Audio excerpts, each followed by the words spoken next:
మత్స్యదేవేందర్ అంటే ఫస్ట్ గుర్తుకొచ్చే పాట ఏమైపోయే వాళ్ళం ఈ పాటనే కదా. ఏమైపోయేవాళ్ళం అంటే సాన్ ఉన్నాయి కానీ ఇది ఒక బ్రాండ్ క్రియేట్ చేసింది అని అంటే ఇక బాబాసాహెబ్ అంబేద్కరు భావజాలం బ్రతికున్నంత వరకు ఈ పాట బ్రతికే ఉంటుంది.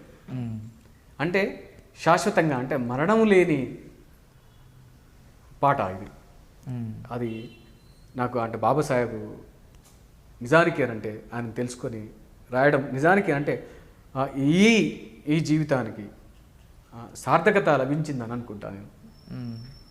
ఏమైపోయే వాళ్ళమో అంబేద్కరు లేకుంటే, ఏ చీకటి మింగును తను వెలుగై రాకుంటే.